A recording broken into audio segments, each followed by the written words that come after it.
আজকে ডিসিআর খতিয়ান নিয়ে একটু কথা বলবো।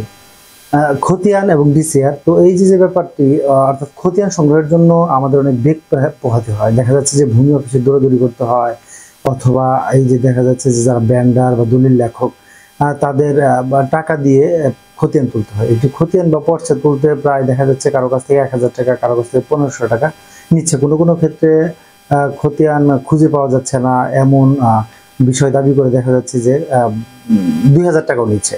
তো একটি খতিয়ান তোলা আসলে এখন খুব সহজ। আপনি চাইলে ই খতিয়ান বা ই পর্চা .gov.bd, ই পর্চা www.iporcha.gov.bd তে গিয়ে আপনি খুব সহজেই আপনার যদি এনআইডি থাকে, এনআইডি নম্বর ব্যবহার করে এবং মোবাইল নম্বর ব্যবহার করে খুব সহজে একটি পর্চা তুলতে পারে। এবং এই পর্চা আপনি 100 টাকা বিকাশ অথবা নগদের মাধ্যমে পেমেন্ট করার সাথে সাথেই আপনাকে অনলাইনে খতিয়ান ডাউনলোড করার সুযোগ দিচ্ছে। এই ডাউনলোডকৃত খতিয়ানে কোনো স্বাক্ষরের প্রয়োজন হয় না, কোনো এসিল্যান্ডের স্বাক্ষরের লাগবে না, অথবা ভূমি অফিসের ভূমি কমিশনারের কোনো স্বাক্ষর লাগবে না। স্বাক্ষর ছাড়াই সেটি আপনি ব্যবহার করতে পারবেন। এবং এই যে খতিয়ানটি দেওয়া হয়, এই খতিয়ানের মধ্যে একটি বারকোড দেওয়া থাকে।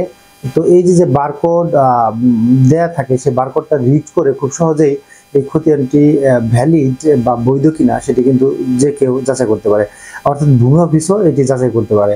তো সেক্ষেত্রে ভূমি অফিসের যে কর্তৃপক্ষ তাদের স্বাক্ষর ছাড়াই আপনি এটি যে কোনো কাজেই ব্যবহার করতে পারবেন।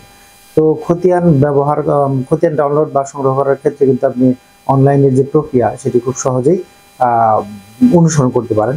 তো আমি স্ক্রিনে যে লিঙ্কটি দেখাচ্ছি সেখানে সেই লিঙ্কে গিয়ে এবং সেই ওয়েবসাইটে গিয়ে আপনি কিন্তু খুব সহজেই একটি খতিয়ান ডাউনলোড করতে পারেন। এবং মাত্র অনলাইনে যখনই আপনি ফি পরিশোধ করবেন, ঠিক তাৎক্ষণিকভাবে আপনাকে খতিয়ানটি সরবরাহ করবে, অতি কাল বিলম্ব না করে সরবরাহ করবে। এবং এটিতে আপনার ভূমি অফিসে গিয়ে স্বাক্ষর নেওয়ার প্রয়োজন নেই।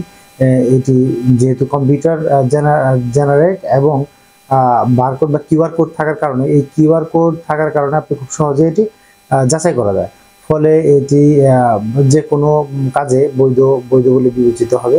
তো সুতরাং আপনি এখন খতিয়ান সংগ্রহের জন্য অবশ্যই ভূমি অফিসে যাবেন না, এবং আপনি অনলাইন থেকে সংগ্রহ করবেন আশা করছি। আমি ভিডিওর যে কমেন্ট সেকশন সেখানে একটা লিঙ্ক দিয়ে দেবো, সেখানে আরো বিস্তারিত জেনে নিতে পারবেন। এই সংক্রান্ত যে ভূমি অফিসের পরিপত্র জারি করা হয়েছে সেটিও কিন্তু আপনি দেখে নিতে পারবেন।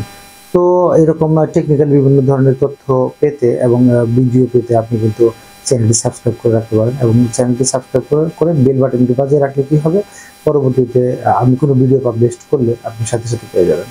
ধন্যবাদ।